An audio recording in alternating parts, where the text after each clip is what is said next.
"Can I give you a hug?" asked the orphan girl to the lonely banker on Christmas Eve. Nathan Parker clenched his eyes tightly, trying to hold back the tears that insisted on escaping. Another Christmas Eve would pass alone, walking the deserted streets of Aspen, while families gathered in their warm homes. That's when he felt a small hand lightly touch his arm. When he opened his eyes, he saw a girl about 4 years old, wearing a worn beige coat and a wool hat that slipped over her big, curious eyes. "Can I give you a hug?"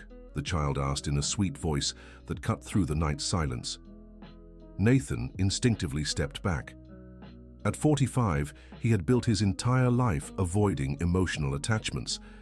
As the director of the region's largest bank, he was used to treating people as numbers on spreadsheets. "Child, where are your parents?" he asked, looking around the square lit by Christmas lights. "I don't have parents," she replied simply, as if it were the most natural thing in the world. "I live at the children's home up the street. Every Christmas Eve, I pick someone who looks sad to give them a hug." "How do you know I'm sad?" Nathan asked, unsettled by the girl's perceptiveness. "Because you were crying. I saw you from the home's window when you first walked by. My mom always said tears are like rain in the heart, and after the rain, the sun always comes." The simplicity with which she spoke of her mother, as if she were still here, touched something deep in Nathan's chest. He knelt to meet her at eye level. "What's your name?" "Emma. And you?" "Nathan." "Emma, you said your mom talked about tears. Where is she now?" "In heaven with Dad. They left when I was 2 in the bridge accident." Nathan knew about that accident. It had been in the news 3 years ago when the old bridge collapsed during a storm. Several families had lost their lives in that tragedy, but he'd never thought about the children left behind. "How long have you lived at the home?" "Since then. Aunt Margaret takes care of us, but she doesn't like it when we leave without telling her." As if summoned by the thought, a woman around 50 appeared, running across the square, her face red with anger. "Emma, how many times have I told you not to leave the home without permission?" The child shrank behind Nathan, who saw genuine fear in her eyes. "Sorry for the trouble, sir," said Margaret, gripping the girl's arm tighter than necessary. "She has a habit of sneaking out on holidays. We've talked about this many times." "It was no trouble," Nathan replied, watching Emma flinch under the woman's grip. "She just wanted to be kind." "Kind or not, she needs to learn to obey. Come on, Emma, and you'll go without dinner tonight. See if that teaches you." "Wait," Nathan intervened. "Don't you think that's a bit too harsh? It's Christmas Eve." Margaret eyed him with suspicion. "Do you have children?" "No." "Then you don't know how hard it is to care for 15 orphan children. Discipline is essential." Nathan saw the resignation on Emma's face and felt a pang of anguish he couldn't explain. "Could I make a donation to the home? For the children's Christmas dinner?" Margaret's eyes lit up with sudden interest. "That would be very generous of you." "Then let her finish our conversation. She's the one who approached me, and it would be polite to give her a proper answer." Margaret hesitated, but the prospect of a donation won out. 5 minutes, no more than that." As she stepped away, Nathan turned back to Emma. "Do you still want to give me that hug?" The girl's face brightened. "Can I?" "You can." When Emma's little arms wrapped around him, Nathan felt something he hadn't experienced in decades. A genuine warmth, free of ulterior motives or financial interest, just pure simple affection. "Thank you," he whispered. "Thank you too, sir. Now you won't cry alone at Christmas anymore." "How can you be so sure?" "Because now we're friends, and friends don't let friends cry alone." When Aunt Margaret came back to pick up Emma, Nathan handed her a generous donation and promised to visit the home in the coming days. But as he walked back to his empty penthouse, he couldn't shake the image of the girl's sad eyes or the harsh way Margaret treated her. Dear listener, if you're enjoying the story, don't forget to like and especially subscribe to the channel. It helps us a lot as we're just starting out. Now, continuing. In the days after Christmas, Nathan couldn't focus on work. Every meeting, every financial report seemed insignificant compared to the memory of Emma's sincere hug. On the third day, he decided to visit the children's home. The building was an old converted mansion with peeling walls and an overgrown garden. A faded sign identified it as St. Mary's Home. Nathan rang the bell and waited. Margaret opened the door and her expression shifted immediately when she recognized him.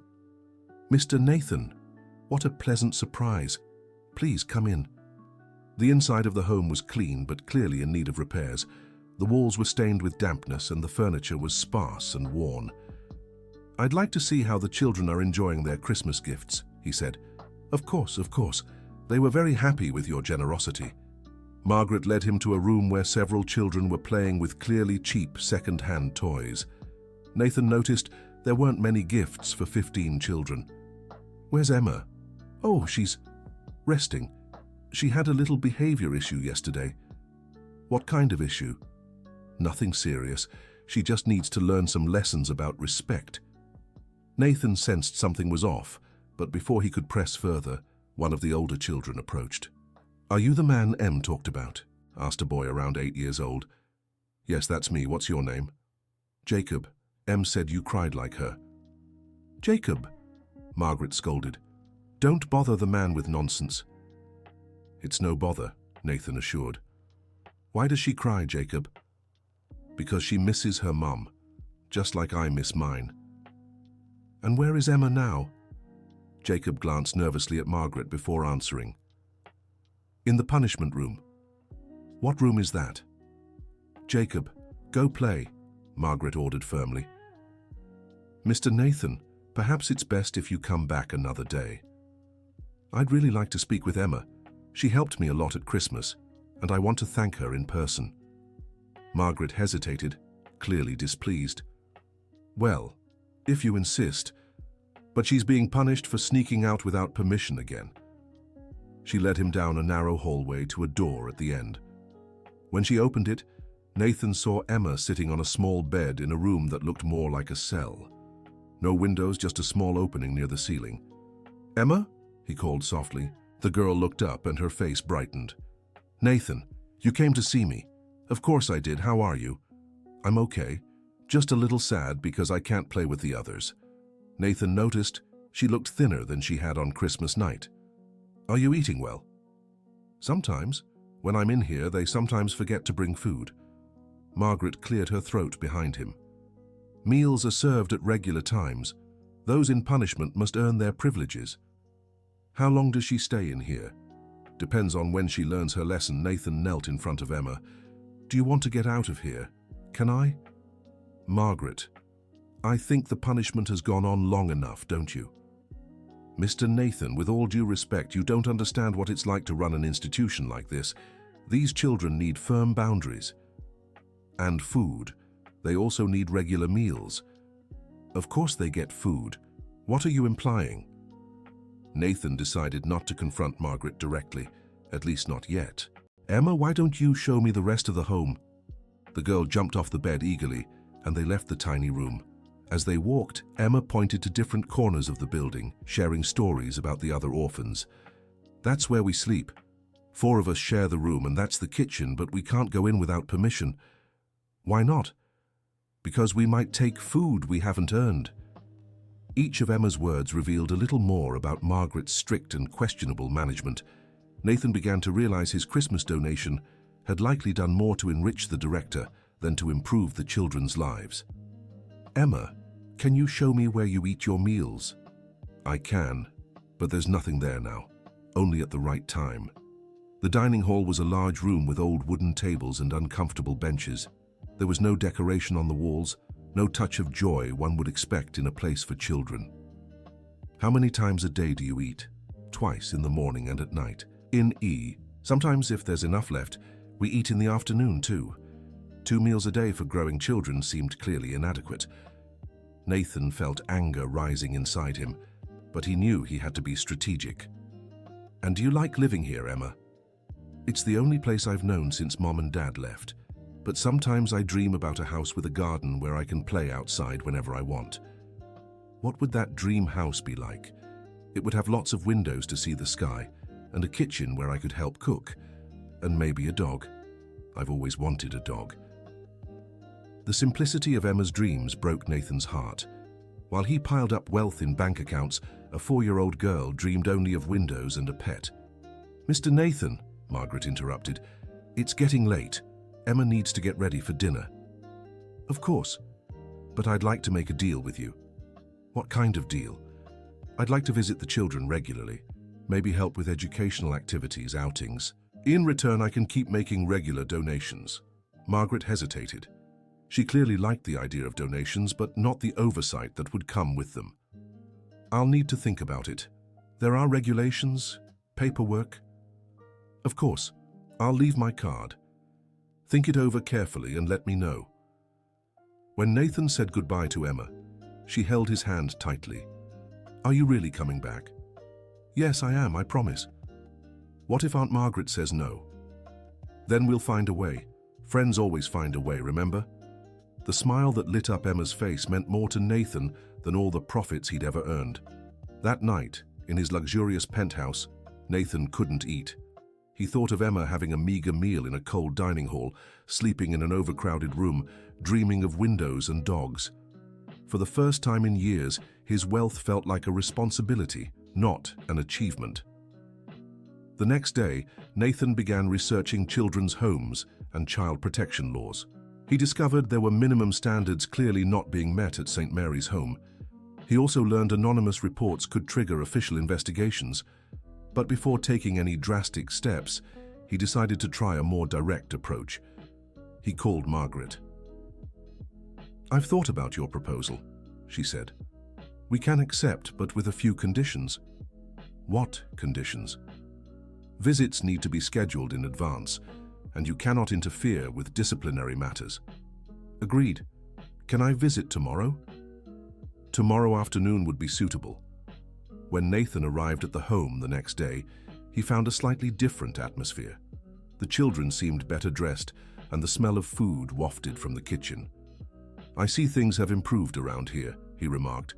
"We always strive to maintain the highest possible standards," Margaret replied diplomatically. Nathan spent the afternoon playing with the children, telling stories and listening to theirs.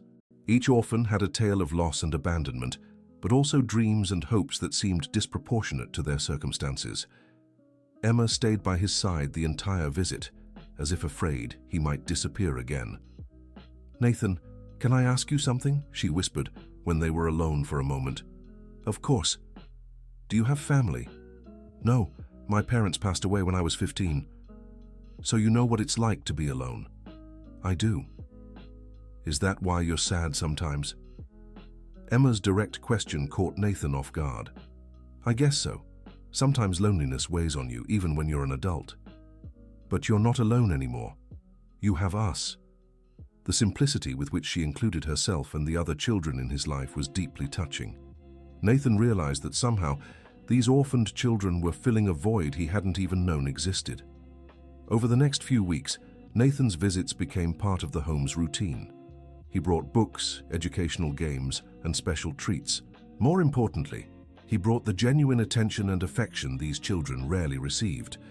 Margaret tolerated his presence, clearly motivated by the generous donations that accompanied each visit.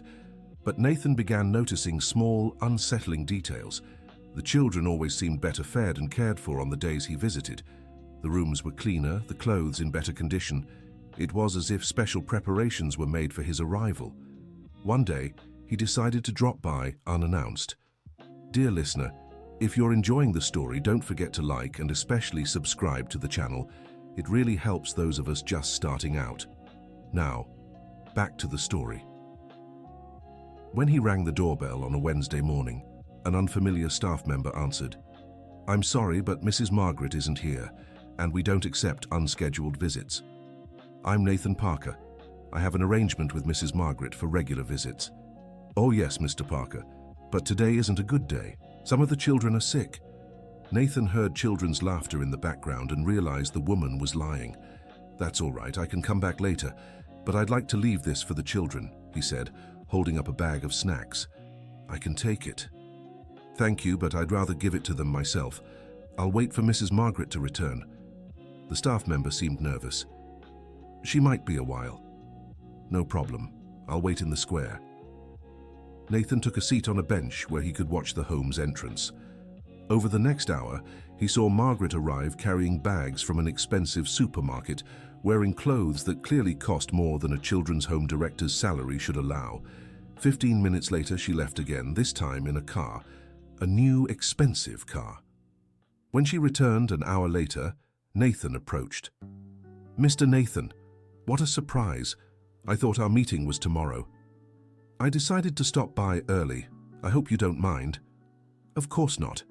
Come in, the children will be happy to see you." But as they entered, Nathan noticed the atmosphere was different from what he'd observed during his scheduled visits. The children seemed quieter, some clearly hungry, and there was an atmosphere of tension in the air. "Where's Emma?" he asked. "She's studying. She can't be disturbed right now." "What kind of study?" "Important lessons about proper behavior." Nathan knew that behavior lessons was a euphemism for punishment. "Can I see her just for a moment?" "Better not to interrupt, maybe next visit." "Margaret, can I be direct with you?" "Of course." "I'm concerned about the children's conditions here." "What kind of concern?" "Proper nutrition, medical care, a healthy emotional environment." Margaret's face hardened. "Mr. Parker, we follow all official regulations. If you're not satisfied with our administration, perhaps it's best to find another institution for your donations." "I didn't say I was dissatisfied, just concerned. Unnecessary concern. These children get everything they need. And what do they need, in your opinion? Shelter, basic food, minimal education, and firm discipline. We can't spoil them with unnecessary luxuries." The coldness with which Margaret spoke about the children's basic needs deeply troubled Nathan. He realized he was dealing with someone who saw the orphans as burdens, not as human beings deserving love and care. "I'd really like to see Emma before I leave." "I already told you she's busy." "Then I'll wait until she's free." Margaret realized he wouldn't give up easily. "Fine, but make it quick." She led him back to the punishment rooms. This time, Emma was in an even smaller room, sitting on the floor with a children's book in her hands. "Emma?" Nathan called softly. When she looked up, he noticed she'd been crying. "Nathan." She ran to hug him. "I missed you." "I missed you too." "Why are you here?" "Because last night I wet the bed. Aunt Margaret said big girls don't do that." Nathan knew nighttime accidents were completely normal for 4-year-olds, especially those who'd been through trauma like Emma. "That's no reason for punishment, Emma. It happens to lots of kids." "I know, but Aunt Margaret doesn't like it when it happens." "And are you eating well?" "When I'm not being punished, yes." "And when you are being punished?" Emma glanced nervously at Margaret before answering. "Sometimes they forget to bring food." "Sometimes." Nathan turned to Margaret. "A 4-year-old shouldn't go without food as punishment." "It's just a few meals. It won't harm her." "Any missed meal harms a growing child." "Mr. Parker, I believe you're overstepping your role here. You're neither these children's father nor this institution's administrator." The firmness in Margaret's voice made it clear she considered the conversation over. But Nathan wasn't willing to let it go. "You're right. I'm not their father, but that doesn't mean I'll ignore a child being mistreated." "Mistreated?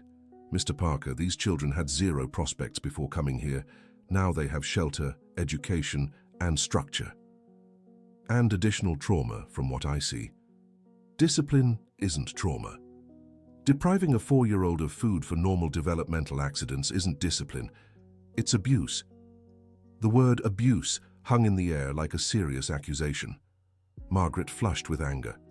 "I think it's best you leave, and I suggest you reconsider your donations to this institution." "I'll take the suggestion, but I won't walk away from these children's lives." "You have no legal claim to any of them." "Legal claim, no, but moral responsibility, yes." Nathan knelt in front of Emma again. "I have to go now, but I'll come back, I promise." "When?" "Soon. And next time we'll talk about some changes around here." Margaret walked Nathan to the door with an expression that mixed anger and concern. "Mr. Nathan, I believe there's been a misunderstanding. Perhaps we can talk more calmly tomorrow." "There was no misunderstanding. And yes, we do need to talk, but not about donations, about the well-being of these children. That night, Nathan spent hours researching the rights of orphaned children, reporting procedures, and legal avenues for intervention. He discovered the process would be long and bureaucratic, and during that time, the children would remain exposed to inadequate conditions. He also looked into adoption. He had never seriously considered it before, but now the idea wouldn't leave his mind, especially when he thought of Emma with her simple dreams of windows and dogs. The next day, he called a family law attorney. "I want to understand the process of adopting an orphaned child," he said directly. "Is there a specific child in mind?" "Yes, a 4-year-old girl." "Are you married?" "No." "Do you have experience with children?" "Not much. But I'm willing to learn." The adoption process for single individuals can be more complex, but it's not impossible. We'd first need to assess your suitability as an adoptive parent. How long does it take? It can range from 6 months to 2 years, depending on various factors. 2 years felt like an eternity when Nathan thought of Emma spending all that time under Margaret's questionable care. What if the child is in a risky situation? There are emergency procedures, but they require strong justification. What kind of justification? Clear evidence of neglect or abuse. Nathan knew he'd need solid evidence if he wanted to speed up the process. He decided he needed help.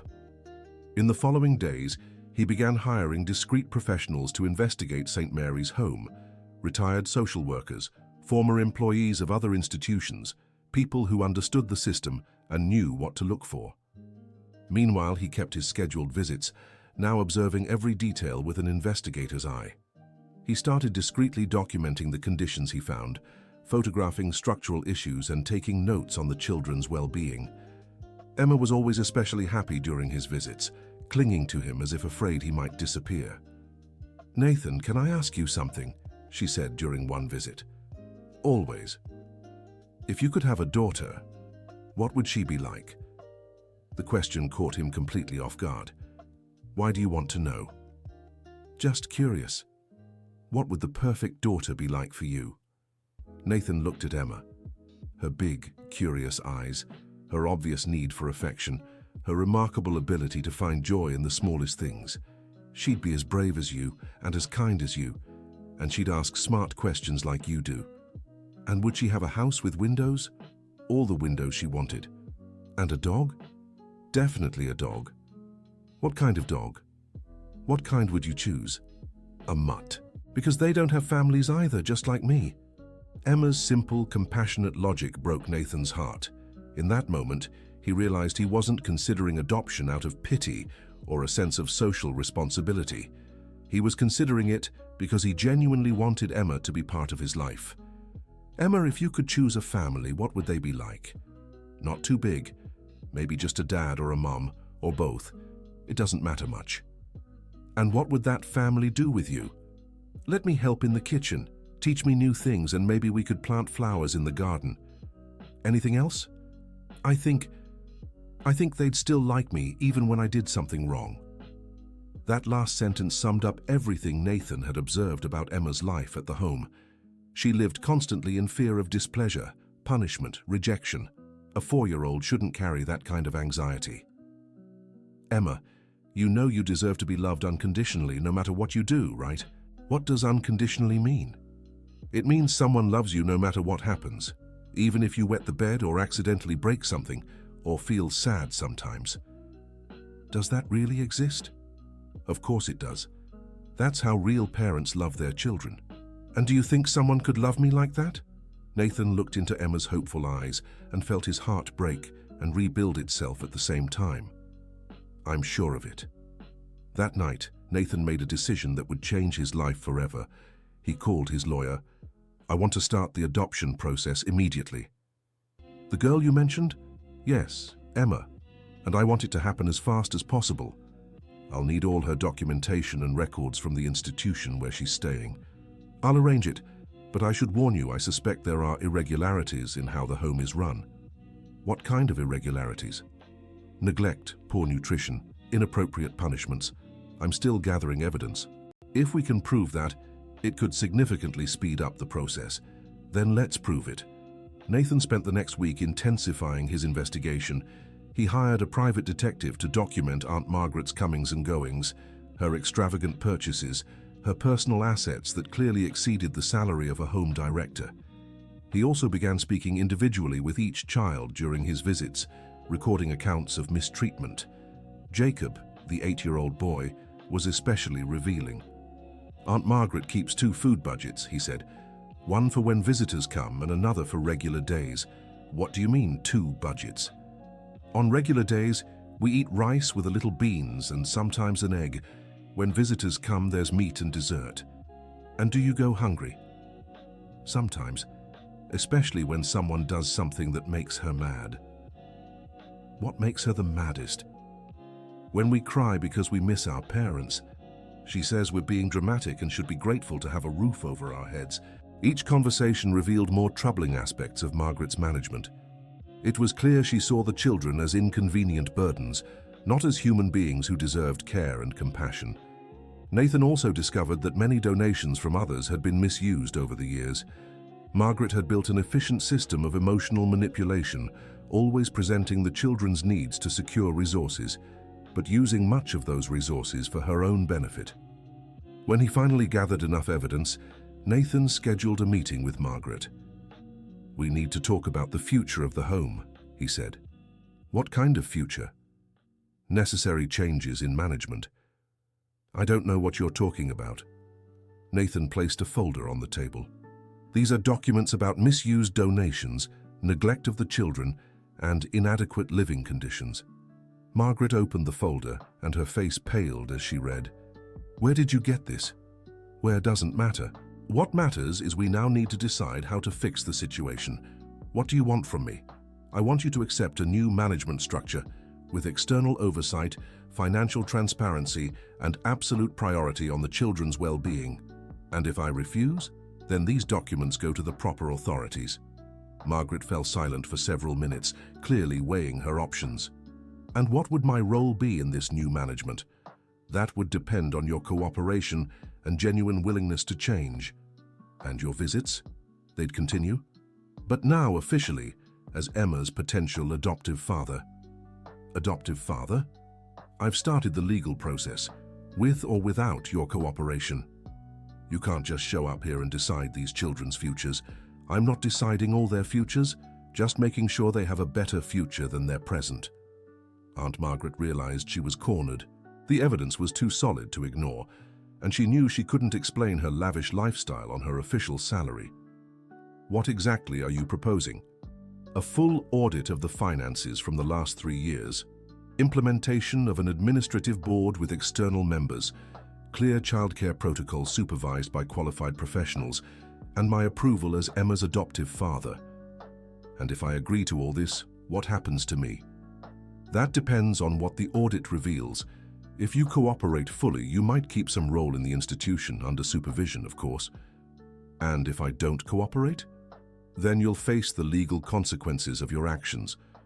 Aunt Margaret knew she had no real choice. "I need time to think. You have until tomorrow. These children have suffered enough." Dear listener, if you're enjoying the story, don't forget to like and especially subscribe to the channel. It helps us a lot as we're just starting out. Now, continuing. The next morning, Aunt Margaret called Nathan. "I accept your conditions, but I want written guarantees about my situation. Everything will be legally documented, but the priority is the children." "Understood. When do we start?" "Today. And I want to talk to Emma about the possibility of adoption. She's just a child. She doesn't understand these things. She understands more than you think, and she has the right to know there's a chance for her to have a family." When Nathan arrived at the home that afternoon, the atmosphere was noticeably different. The children seemed more relaxed, there was more food in the kitchen, and Aunt Margaret was clearly more respectful and careful in her interactions. "Emma, can I talk to you?" he asked. "Sure, about what?" "About families and possibilities." "What kind of possibilities?" "Emma, how would you feel if someone wanted to adopt you, to give you a real family?" Her eyes widened. "That could happen." "It could. In fact, it's already happening." For me? For you? Who wants to adopt me? Nathan took a deep breath. I do.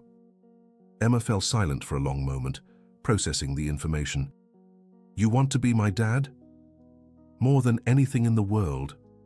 And I'll live in your house? If you want to. With windows?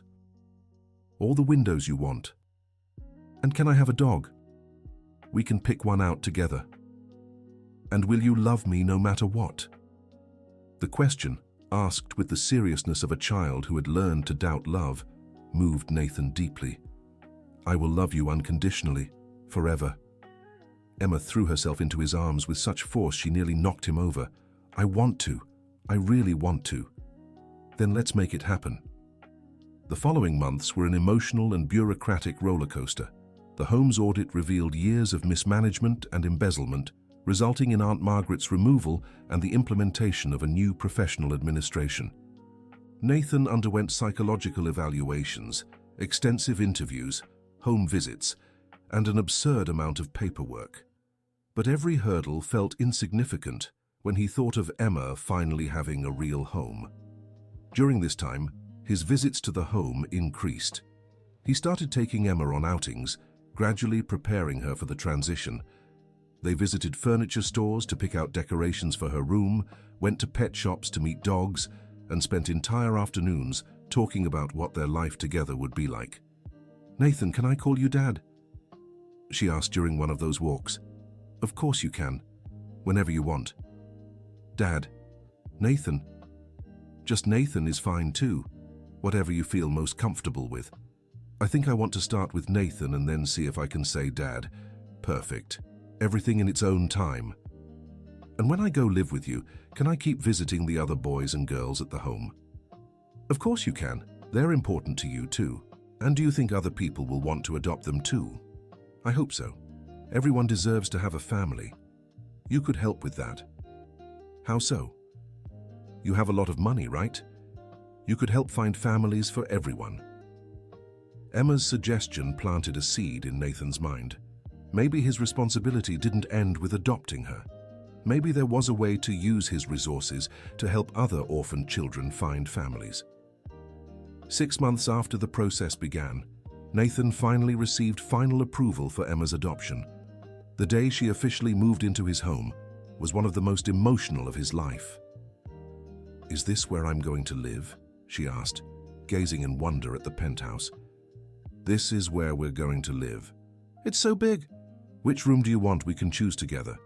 Emma ran from room to room, testing windows, checking the view, imagining where she'd put her few belongings. I want this one, she said, pointing to a room overlooking the square where they'd first met. Why this one? Because from here I can see the place where we met, and where you were sad and alone. And now? Now you'll never be sad and alone again, because you have a daughter. Nathan felt his eyes fill with tears. And you have a father. Dad Nathan. She tested the word, smiling. I like how it sounds. In the days that followed, they settled into a routine. Nathan rearranged his work schedule to spend more time at home. He hired a nanny for when he had to travel, but he found he didn't like being away from Emma for long. The adjustment came with challenges. Emma still had occasional nightmares about her time at the home. Sometimes she'd wake up scared, searching for him to make sure it wasn't a dream. Dad Nathan, you're not going to change your mind about wanting me, right? She asked one morning after a particularly bad nightmare. I'll never change my mind. You're my daughter forever. Even if I wet the bed? Even if you wet the bed? Even if I break something? Even if you break something? Even if I'm sad and cry? Especially if you're sad and cry, that's when you need me most. Gradually, Emma's confidence grew. She began referring to the penthouse as our home and to Nathan as my dad when talking to others. The promised dog arrived 2 months later, a caramel-colored mutt they rescued from an animal shelter. What should we name him? Nathan asked. Christmas, Emma answered without hesitation. Why Christmas? Because it was at Christmas that I found you, and at Christmas that my life changed. The name was perfect. Christmas became an inseparable part of the family. following Emma around the house and sleeping at the foot of her bed. 6 months after the adoption, Nathan decided to act on the idea Emma had planted. He created a foundation dedicated to facilitating adoptions and improving the lives of orphaned children. "Want to help pick the foundation's name?" he asked Emma. "What kind of name?" "Something that represents hope, love, new beginnings." "How about Healing Hugs?" Or why that name? Because it all started with a hug, and hugs heal broken hearts, remember? Your mom said that? Yes, and she was right. Your heart was broken, and so was mine, and a hug healed them both. The Healing Hugs Foundation quickly became a reference in the field of adoption and childcare. Nathan used his business experience to create efficient support systems for adoptive families, improve children's homes, and develop adoption awareness programs. Emma, though only 5 years old, became a little ambassador for the cause. She often accompanied Nathan on visits to other homes, where her presence brought hope to other orphaned children. "Look," she would say to the other orphans, "I used to live in a home just like you, and now I have a dad, a house with windows, and a dog named Christmas." Her simple words carried more impact than any elaborate speech. 1 year after the adoption, on Christmas Eve, which marked the 2nd anniversary of their meeting, Nathan organized a special party at the newly renovated St. Mary's home, now under new management. "Dad, can I give my speech now?" Emma asked. "What speech?" "The one I prepared for the other kids." Nathan didn't know she had prepared a speech, but curious, he agreed. Emma climbed onto a small chair so everyone could see her. "My name is Emma, and 2 years ago I lived here just like you. I didn't have a family, I didn't have my own home, and sometimes I felt really sad." The children listened intently, recognizing their own feelings in her words. "But on Christmas Eve, I decided to hug someone who was as sad as me. And you know what happened? I got a dad." "How?" one of the children asked. "Because when we give love, we get love back. I gave a hug and got a whole family. And if we give hugs too, will we get families?" "Maybe, but the important thing isn't just getting a family. It's spreading love, because love always comes back to us one way or another." Nathan watched his daughter speak with wisdom far beyond her 5 years and realized she had understood something fundamental about life that many adults never grasp. "And do you know the most important thing I learned?" Emma continued. "What?" the children asked in unison. "That we don't have to wait for someone to love us before we start loving. We can start by loving, and then love grows and multiplies." When she finished, there wasn't a dry eye in the room. Even the most experienced staff members were moved. Later, when they were alone at home, Nathan hugged Emma.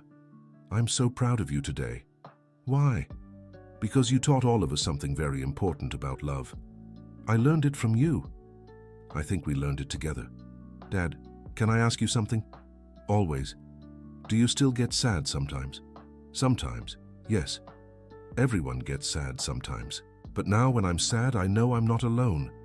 And I know that when I get sad, you'll be here. I'll always be here. Forever. Forever." Emma snuggled into Nathan's embrace, and he realized he had not only found a daughter, but also a new version of himself, a more complete, more human version, better able to love and be loved. 2 years later, on the Christmas Eve that marked the 4th anniversary of their meeting, the Healing Hugs Foundation had facilitated over 50 adoptions and renovated 6 children's homes in the region. Nathan, now 49, had become a national reference in adoption and child welfare. But more important than any public recognition was the certainty that he had found his true purpose in life. "Dad, do you think Mommy and Daddy in heaven are proud of me?" Emma, now 7, asked as they decorated the Christmas tree. "I'm sure they are. You've become an amazing girl. And do you think they know I have a dad now who loves me unconditionally?" "I think they know. And I think they're happy because you found the love you deserve. And you found it too." "Found what?" "The love you deserve. Because you also deserved to be loved unconditionally." Nathan stopped hanging the ornaments and looked at his daughter. At 7 years old, she still managed to surprise him with profound insights about life and love. "You're right. We both found what we needed, and we helped others find it too. Yes, and that makes everything worth it. That night, after Emma had fallen asleep, Nathan watched the snow beginning to fall outside. 4 years ago, he had been alone at that same time, walking the empty streets of Aspen, completely lost in his own existence. Now his home was full of life. Emma's drawings on the walls, toys scattered across the living room, a dog sleeping on the couch, and most importantly, the soft sound of his daughter breathing in the next room. His business was still thriving, but now he had perspective on what truly mattered. Money was a tool to do good, not an end in itself. The foundation had grown beyond his initial expectations. They now had psychological support programs for adoptive families, training for staff at children's homes, and even a mentorship program where adults who had been adopted helped children in the adoption process. Emma had become the unofficial face of the foundation, appearing in educational materials and fundraising events. Her story inspired both families and children, proving that love could flourish in the most unlikely circumstances. At school, she was known as the girl who chose her own father, and her classmates often asked how she had been so brave to approach a stranger that Christmas night. "It wasn't bravery," she always answered. "It was love. When you see someone who needs love, you just give it. It's that simple." That simplicity in how Emma viewed love continued to teach Nathan about life. He had spent decades complicating human relationships, building emotional walls, calculating emotional risks. His daughter had shown him that loving could be as simple as seeing a need and meeting it. 5 years after the adoption, when Emma turned 9, she made a special birthday request. "Dad, I want to organize a different kind of birthday party this year." "How so?" "I want it to be at the home, and I want all the kids there to be my special guests." "What about gifts?" "Instead of gifts for me, I want people to bring gifts for the kids at the home." "Are you sure?" "Yes, I already have everything I need." They're the ones who need presents. Emma's birthday party became an annual event in the community. Whole families attended, bringing gifts for the orphaned children and learning each of their stories. It was during one of these parties that something special happened. Jacob, the boy who had been Emma's friend at the home and was now 13, was approached by a couple who had lost their teenage son in an accident 2 years earlier. "You remind us so much of our son," the woman said. "Would you like to get to know us better?" What began as a casual conversation grew into regular visits, then weekends at the couple's home, and finally, an adoption process. "Dad, do you see?" Emma said when she heard the news. "Love multiplies. Jacob found a family because we came here to spread love." "You're right. And it all started with your hug that Christmas night." "No. It all started when you decided to accept the hug. You could have run away, but you chose to stay." Nathan reflected on his daughter's words. She was right. That night, he had made a conscious choice to open his heart, even in a moment of vulnerability.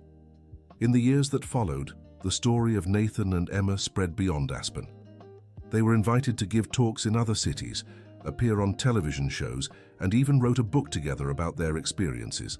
The book, titled "A Hug That Changed Everything," became a national success, with all proceeds going toward expanding the Healing Hugs Foundation. "Dad, do you think our story can help other people find themselves?" asked Emma, now 11 during the book launch. "I think our story can show people that love can come in unexpected ways, and that it's worth taking the risk to love, and that hugs really do heal broken hearts, especially that." The foundation continued to grow. 10 years after its creation, they had facilitated over 300 adoptions, renovated 15 children's homes, and established a national support network for adoptive families. Nathan, now 55, had become a recognized authority on adoption and child welfare. But when asked about his achievements, he always redirected the focus to Emma. "She's been my greatest teacher," he said in interviews. "She taught me that love isn't a calculated risk. It's a daily choice to open your heart." Emma, at 13, had grown into a confident and compassionate teenager. She still visited children's homes regularly, now as an official mentor for the foundation, helping other orphans hold on to hope. "The most important thing I can tell you," she often said to the children, "is that you are worthy of love.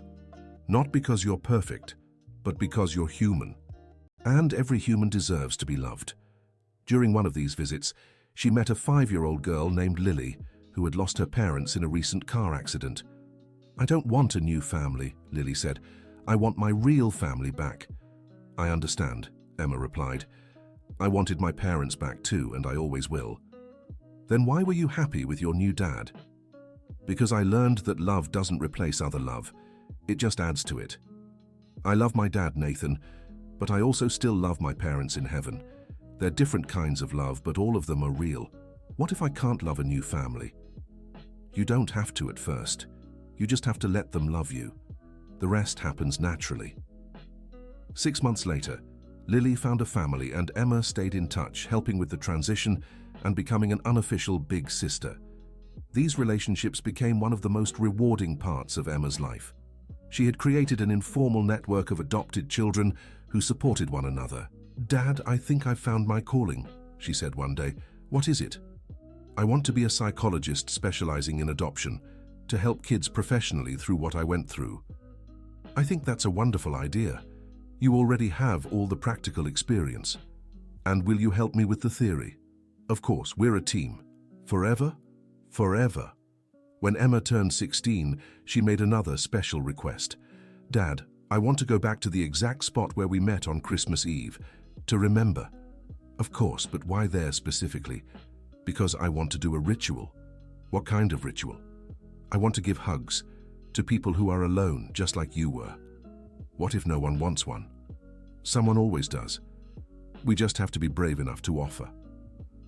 On Christmas Eve that year, Nathan and Emma returned to the square where it had all begun. She carried a sign that read, "Free hugs for hearts in need." For 3 hours, they offered hugs to people passing through the square. Some refused, but many accepted. Lonely elders, young people far from home, grieving individuals, exhausted workers. Each hug carried the promise that no one was completely alone in the world. "Dad, do you feel the difference?" Emma asked at the end of the evening. "What difference?" 16 years ago, you were receiving a hug from a lonely child. Today, both of us are giving hugs to other lonely people. The circle is complete. And now it starts again. Because some of the people we hug today will hug others tomorrow. Nathan looked at his daughter, now a 16-year-old young woman, and saw the same wisdom and compassion that had touched him that first night. "You know I'm so proud of who you've become, right?" "I do, just like I'm proud of who you've become." "What do you mean?" "You were a wealthy man living alone. Now you're a loving father who dedicates his life to spreading love. It's a beautiful transformation. We transformed together, yes, and we're still transforming." That night, when they returned home, they found a letter that had been delivered in their absence. It was from Lily, the girl Emma had helped years before. "Dear Emma, today I turned 18 and wanted to thank you for everything you taught me about love and family. I'm writing to let you know I'm also going to study psychology, inspired by you, and to say I plan to continue the work of helping orphaned children. The love you planted in me is multiplying. With love, Lily." "Dad, do you see?" Emma said with tears in her eyes. "Love really does multiply infinitely." And it all started with a brave girl who decided to offer a hug. No, it all started with a brave man who decided to accept the hug. 2 years later, when Emma graduated from high school, she gave a speech at the ceremony that summed up her life philosophy. 18 years ago, I was an orphan child with no prospects. Today, I'm a young woman with a loving family and a clear mission in life. The difference between those two moments can be summed up in one word: love. But not a love I passively received, a love I chose to offer first. On Christmas Eve, when I was 4, I saw a sad man and decided to give him a hug. That simple act of compassion transformed 2 lives forever. I learned that loving isn't about waiting for someone to love us first. It's about having the courage to take the first step, to reach out, to offer your heart. Because when we do that, we create space for love to flourish. Today, I dedicate my life to helping others find that love. Because I believe every human being deserves to experience the feeling of being loved unconditionally. And for those who feel alone or hopeless, I want to leave this message. The love you're searching for may be just one hug away. Have the courage to offer it and be ready to receive it back multiplied. Emma's speech was recorded and shared millions of times on social media, inspiring people around the world to be more compassionate toward one another. Nathan, watching from the audience, felt his heart burst with pride. His daughter had become exactly what he dreamed, a force of love and compassion in the world. After graduation, Emma was accepted into the best university in the country to study psychology. She decided to specialize in childhood trauma and adoption processes. Dad, do you think I'll be able to help other children like you helped me?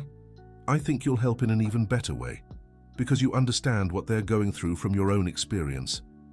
And will you keep running the foundation while I study? Of course, but now with the help of a very special consultant. Who? You. Even while studying, I want you to stay involved in the big decisions. We're a team, forever. During Emma's 4 years of college, the Healing Hugs Foundation continued to grow. They opened offices in 12 states and established international partnerships to share their childcare methodologies. Nathan, now 59, had become a nationally respected figure. But he never lost sight of what truly mattered, the individual children who needed love and a chance in life. Every Christmas Eve, he and Emma still returned to the original square to offer hugs. It had become a local tradition, with dozens of volunteers joining them each year. Dad, have you ever imagined how many lives changed because of that first hug? Emma asked during one of those nights. Sometimes I try to count, but I lose track. It's not just the adoptions we've helped with, it's all the people those adopted children will touch in their lives, the children they'll have, the work they'll do. It's endless. And all because a 4-year-old girl had the courage to offer love to a stranger, and because a broken man had the courage to accept that love. When Emma graduated with a degree in psychology, she returned to officially work at the foundation. Now, as the director of therapeutic programs, she implemented new psychological follow-up protocols for children in the adoption process. Dad, I want to create something new, she said one day. What do you have in mind? A program where adults who were adopted come back to speak with children in homes, to show them there's a future, that there's hope. I think that's a brilliant idea. You could start by testing it with some of the children we've already worked with. Actually, I want to start with myself, by going back to St. Mary's home. After all these years. Yes, I want to tell my full story to the children there now, to show them dreams really do come true. Emma's talk at St. Mary's home was deeply moving. She told her story from the beginning, losing her parents, her years at the home, the hug on that Christmas Eve, her adoption, and her life now. Do you know what the most important moment of my life was? She asked the children. When you were adopted, a little girl answered. No, it was when I decided to hug someone who needed it, because that's when I learned I had the power to make a difference in someone else's life. But you were just a kid. Exactly. If a 4-year-old can change the world with a hug, imagine what you all can do. What if no one wants to adopt us? Then you create your own family, with friends, with people who love you, with whoever you choose. Family isn't just about blood. It's about love and choice. After the talk, a 6-year-old girl approached Emma. Can I give you a hug? She asked. Of course you can. When the girl hugged her, Emma felt as if the circle had come perfectly full. She had begun her journey by offering a hug, and now she was receiving hugs from other children who needed hope. What's your name? Emma asked. Olivia. Olivia, do you have a special dream? I want to be a doctor. To help sick people. That's wonderful. And do you know you can do it? Even though I'm an orphan? Especially because you're an orphan. Because you already know what it's like to need help, so you'll be even better at helping others. Olivia became one of the children Emma personally mentored. 2 years later, she was adopted by a couple of doctors who were charmed by her determination to follow the same career. Dad, you know what I've realized, Emma said after hearing about Olivia's adoption. What? Every child we help is planting seeds of love that will bloom for generations. Olivia will become a doctor and save lives. her future children will grow up knowing the importance of compassion. It's a domino effect of kindness. And you're the one who started this domino effect. We started it together, and we continue together.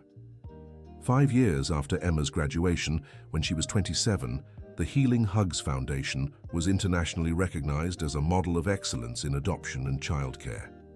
Nathan, now 64, decided it was time to officially pass the foundation's leadership to Emma. "Are you ready to lead all this?" he asked. "I'm ready to lead alongside you. I don't want you to step away." "I won't step away, but it's time for you to be the main voice. And you'll keep being my most important advisor. Always." The transition ceremony took place in the same square where they had first met, now marked with a commemorative plaque that read, "Where love changed the world, one hug at a time." During her inauguration speech, Emma reflected on the journey that had brought them there. 23 years ago, a lonely child offered a hug to a lonely adult. Today, that child is taking the helm of an organization that has facilitated over 1,000 adoptions and transformed the lives of thousands of families. But the most important thing isn't the numbers. It's the proof that love, when given generously, has the power to create miracles, that a single act of compassion can send ripples of kindness across decades. I dedicate my life to ensuring no child loses hope in love. Because if a 4-year-old orphan could find the perfect family by offering a hug, any child can find their place in the world. And to every adult watching, you too can be the answer to a child's prayers. You too can be the hug that changes a life forever. The speech was broadcast live and watched by millions. In the days that followed, the foundation received thousands of adoption applications. "Dad, do you see what's happening?" Emma said, looking at the stack of adoption forms. "I do. Your story is inspiring people around the world to open their hearts. Our story. Our story." That night, father and daughter walked through the same square where it had all begun, reflecting on the extraordinary journey they had shared. "Dad, if you could go back to that Christmas Eve, would you change anything?" "Nothing. Not a single second. Not even your sadness that night. Especially not the sadness, because that's what made me open to your love. What if I hadn't had the courage to approach you? But you did, and that makes all the difference. Do you think it was meant to be? That we were meant to meet? I think love always finds a way. And we were the way love chose that night. And now we're the way love is reaching thousands of others." Exactly. Emma stopped in front of the bench where Nathan had sat that first night. "Can I give you a hug?" she asked, echoing her first words. "Always," he replied, echoing his first answer. As they embraced, both felt the same sense of wholeness they had known 23 years earlier. Two broken hearts that had healed each other and, in the process, learned to heal countless others. "Thank you for accepting my hug that night," Emma whispered. "Thank you for offering it," Nathan whispered back. "Forever. Forever." And there, in the same square where an orphan child had changed a lonely man's fate with a simple act of love, father and daughter reaffirmed the commitment that would define the rest of their lives, to spread unconditional love, one hug at a time. The end. Now tell us what you thought of the story and where you're watching from. If you have something to share, leave us a comment in your own words. Do you believe Emma made the right decision by offering that hug? We'd love to hear your thoughts. Thank you so much for joining us. Don't forget to leave your like and, most importantly, subscribe to the channel so you don't miss other heartwarming stories.